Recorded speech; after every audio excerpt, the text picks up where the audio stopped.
नमस्कार फ्रेंड्स, मैं आज आपको उषा महाजन जी की एक कहानी उसकी जगह सुना रही हूँ। तो शुरू करते हैं कहानी उसकी जगह। करवटों बदलते घंटों हो गए, कुंतों को चैन कहाँ, उफन उफन कर आ रहा है जहर कंठ तक। ऐसी फुकार जैसी दाह मची है कलेजे में कि जी चाह रहा है अभी जाकर भस्म कर दे उनकी नई गृहस्थी। आखिर क्यों किया साहबों ने ऐसा? फरेबी जाहिल गवाह थी या कि कम खूबसूरत थी उनकी इस नई वाली से? ब्याह लाए थे जिसे बिना बताए? क्या खोट कमी रह गई थी उसके नेह प्यार में, समर्पण में, जो इस तरह निकाल फेंका उसे अपनी ज़िंदगी से? और अब रुपयों की गड्डी देकर, अनगिनी रुपयों की गड्डी दे मारी उसने दीवार पर। कमरे की किस किस चीज़ को तोड़े फेंके, सभी कुछ तो उन्हीं का दिया हुआ था। कुछ उस किस्से के शुरू होने के पहले का, बाकी का बाद को दिया छोटे मोटे उपहारों में, या फिर कीमत ही समझ ले वो अपनी देह की। और ये पेट पर हाथ फिराती वो फपक पड़ी, इसकी भी तो कीमत भिजवा दी है साहबों ने, पूरे 10,000। गिनने को कह रहा था उनका प्यादा, और कि 2-1 हज़ार डॉक्टर ले लेगा और बाकी रख ले गुजर बसर को। तभी समझ गई होती वो उनको, जब पहली बार 500 का नोट उसकी मुट्ठी में भीजते हुए एहसान तले दबाने लगे थे वो उसको। अपना भी कुछ ख्याल रखा कर, सिर्फ बीबी जी का ही नहीं, नई साड़ी खरीद ले और वही घिसी पिटी पहन कर आती है रोज़। वो मुग्ध देखती रह गई थी उनको। अंतन में उस क्षण न जाने कौन सी लहर उठी थी, तन मन के तार तार को झंझना गई थी जो। उसके पहले क्या उस नज़र से देखा था कभी उसने उन्हें? दिन भर उन्हीं के ख्याल छाए रहे। कितनी फिक्र थी साहब को उसकी। कभी उसके मर्द ने सोचा था उसके लिए? आँख भर देखा तक नहीं उसकी तरफ, चाहे जितना बन ठन लेती। क्या दिया उसने उसे? जिंदा रहा तब भी उसके लिए मिट्टी थी वो। चल बसा तो क्या दे गया? जवानी में बेवा की जिंदगी। साहब ने कोई कोर कसर नहीं छोड़ी उसकी मदद में रुपया पैसों से, और मदद की जगह काम पर भी रख लिया। दर दर भटकने नहीं छोड़ा। न देते करते तो क्या बिगाड़ लेती वो उनका? एक्सीडेंट हुआ गाड़ी का, उसका मर्द गया तो क्या, उनकी अपनी बीवी भी तो अपंग हो गई उसी हादसे में। गनीमत थी कि बेटा और ख़ुद साहब गाड़ी में नहीं थे, नहीं तो ख़ानदान ही ख़त्म हो गया होता है। ऐसी दुर्घटना हुई थी। कसूर उसके मर्द का था, शराब पीकर गाड़ी चला रहा था, ड्राइवर था ना उनका। कैसी कृतज्ञ हुई थी साहब की कि अपने घर की तबाही करने वाले की औरत को बिना किसी राग द्वेष रख लिया काम पर, अपाहिज बीबी की देखभाल करने को। इससे बड़ी उदारता और क्या? नर्स आती थी, सब कुछ कर कर आ जाती थी वही, बाकी की देखभाल का उसको सिखा दिया था। करना क्या होता था? चम्मच से खाना खिलाना होता था बीबी जी को, और बीच बीच में बेड पेन देना। बाद में स्कूल से लौटने पर लड़के की भी देखभाल वही करने लगी थी। साहब तो इतने से ही ऐसे शुक्रगुजार हो बैठे थे उससे कि जितना ख्याल वो नहीं करती थी उनके परिवार का, उससे कहीं ज़्यादा वो रखने लगे थे उसका। खाना पीना कपड़ा लत्ता, किसी भी चीज़ के वास्ते मुंह नहीं देखना पड़ता था उसको। और उस दिन नहा धोकर उन्हीं के पैसे से खरीदी नई नको साड़ी पहनकर पहुंची तो दरवाज़ा खोलते हुए वो उसे देखते ही रह गए थे। वो क्या जानती नहीं थी कि क्यों कर देखना चाहते थे वो उसे साफ सुथरी बनी ठनी? औरत तो मर्द की पलक के उठने गिरने से ही पहचान लेती है कि उसकी नज़र में क्या है, क्या चाहता है वो उससे, और क्यों कर भला रोकती वो अपने आप को साहब की नज़र में चढ़ने से? नहीं, रुपयों पैसों कपड़ों लत्तों की मोह माया नहीं थी उसको कोई। वो तो प्यासी थी प्यार की, जो कभी उसे मिला ही नहीं। ये मानव जन्म तो एक बार ही मिला करता है, क्यों भला गुजार देती वो इसे प्यार के बिना? और साहब को भी तो यही चाहिए था। उस क्षण तो उनकी आंखों में भी देखी थी उसने प्रेम पाने की याचना, प्यार करने की ही तड़प। बीबी जी से शायद उन्हें कभी प्यार मिला ही ना हो, जैसे उसे खुद कभी अपने मर्द से नहीं मिला था। दो प्रेमियों की तरह मिल रहे थे वे, और प्रेम में ऊंच नीच कहाँ, छोटा बड़ा क्या, क्या गलत क्या सही, इसका तब होश ही कहाँ था। उस दिन चाय का प्याला थामते हुए उसका हाथ ही धर लिया था उन्होंने। अच्छी लग रही हो, बहुत सुंदर। तब कैसी फुलझड़ियाँ छूटी थी मन में, थरथरा उठी थी सारी देह, बिजली सी कौंध उठी हो जैसे ऊपर से नीचे तक।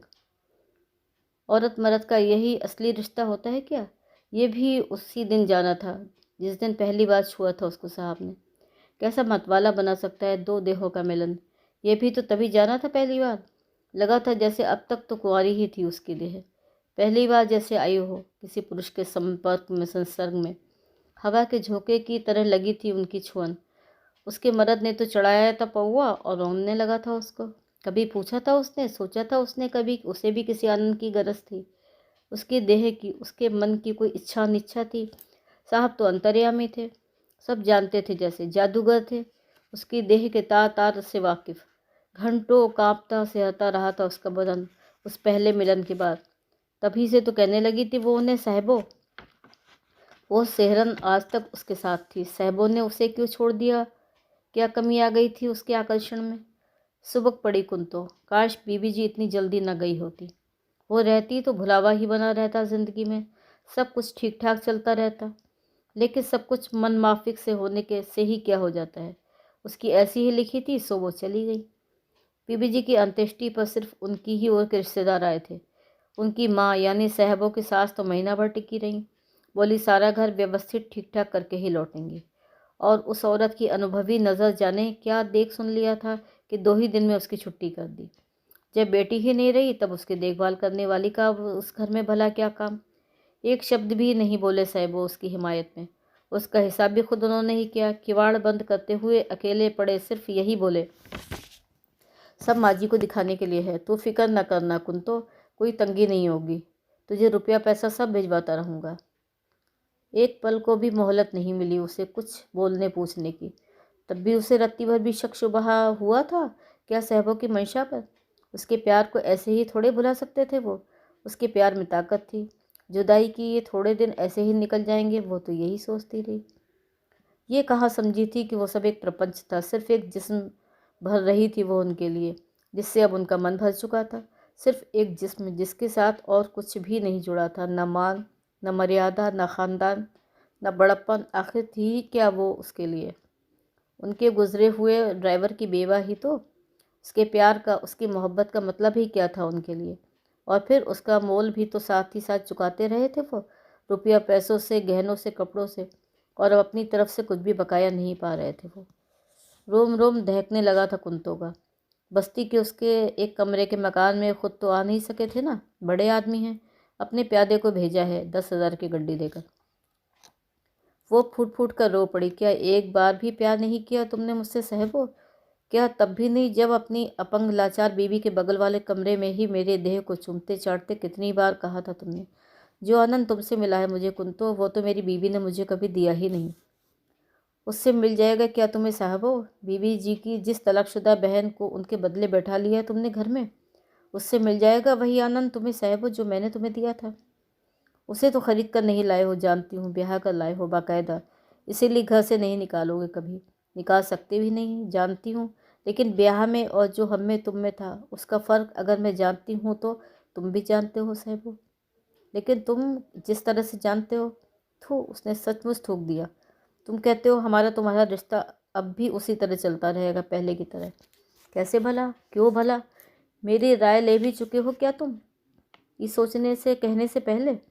मर्द मर्द ही रहेगा, अब समझी हूँ, चाहे मेरा वो जाहिल मर्द हो या मेरे प्रेमी तुम। सिर्फ अपने लिए ही सोचा तुम दोनों ने, अपनी ही गरज को जब चाहा आसमान पर बैठा दिया, जब चाहा उतार सूली पे टांग दिया। पर शायद तुमने अभी औरत की जांगर नहीं देखी है, उसकी हिम्मत नहीं देखी। वो झटके से उठी, दीवार से टकराकर बिखरे नोटों को फिर से गड्डी में समेटा। बस इतने ही में खरीद लोगे मेरा जीवन, मेरा धर्म, ईमान, मेरी कोख की ममता? वो बुदबुदाई। एक पल को सोचा उसने, वो जिंदा ही क्यों रहे, किसके लिए? अब इस जिंदगी में बचा ही क्या था? किसके सहारे काटेगी पहाड़ सी रातें, बिहड़ों से दिन?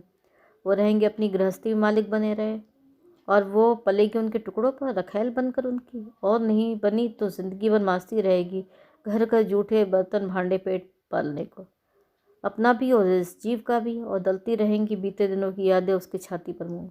नहीं, क्यों करे वो अपना अंत? ये दुनिया सिर्फ मर्द ही की तो नहीं, औरत को भी तो विधाता ने उसी हाड़ मांस, उसी जिगर जांगर को डालकर बनाया है जिससे मर्द को जिंदगी जीने का हक साहबों को सौंप दे और वो खुद मर जाए। नहीं, और हारी कहाँ है वो? चाहे तो अपनी इस हार को भी जीत में बदल सकती थी वो। बस सिर्फ फैसला करने की बात थी, हिम्मत दिखाने की बात। और फैसला करने में कुंतों ने एक पल भी नहीं लगाया। घर चली जाएगी, उनके सब बता देगी उनकी नई वाली को। नहीं नहीं, उसका क्या कसूर, उसे क्या लेना देना उसके मामले से? वो भी शायद एक दिन वही भोगे जो बीबी जी ने भोगा, और उसके बाद खुद उसने साहबों के पास अकेले में ही जाएगी, वहीं उनके प्रॉपर्टी डीलर वाले दफ्तर में। मकानों की खरीद फरोख्त ने जहां उन्हें इंसानों की खरीद फरोख्त का भी व्यापारी बना दिया था। साहबो बैठे थे वहीं अपनी घूमने वाली कुर्सी पर। कुंतों को यूं ही अचानक देखा तो चौंक पड़े। घबराओ नहीं, कुछ मांगने नहीं, लेने नहीं आई, लौटाने ही आई हूँ। और रुपयों की गड्डी दे वाली उसने मेज़ पर। मुड़ने से पहले उसने बींधती दृष्टि से उन्हें देखा। हाथ से अपने पेट को थपथपाते हुए बोली, इसे रख रही हूँ, लेकिन तुम तो मारना ही चाहते थे ना इसे, मैं बचा रही हूँ। और ये तो तुम भी जानते हो कि मारने वाले से बचाने वाला का हक ज़्यादा बड़ा होता है। कुंतो तेज़ी से मुड़ी और पल भर में ही ओझल हो गई। सुना, कुंतो सचमुच ही लोगों के घर झाड़ू पोछा बर्तन करने लगी थी अपना पेट पालने के लिए। उसे पूरे महीने चढ़ आए थे और किसी दिन भी वो अपने बच्चों को जन्म देने वाली थी।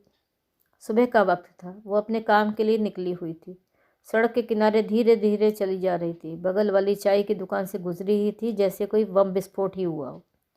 पानी का एक टैंकर सड़क छोड़ धड़धड़ाता हुआ आया। एकदम किनारे किनारे चल रही कुंतो को अपने चक्कों में लपेटता हुआ गुजर गया। चाय की दुकान के मालिक ने सब देखा था। वो तो टैंकर का नंबर भी नोट कर रहा था कि इतने में ही रुपयों की एक गड्डी ठीक उसके हाथ पे थमी कलम पर आ गिरी। मोहल्ले में अब सिर्फ यही शोर था कि पानी की किल्लत ना होती तो इन खूनी टैंकरों को घुसने नहीं दिया जाता यहाँ। एकदम बेलगाम है इनके जाहिल चालक। नमस्कार। तो ये थी आज की कहानी, उसकी जगह है। कहानी सुनने के लिए आप सबका बहुत बहुत धन्यवाद।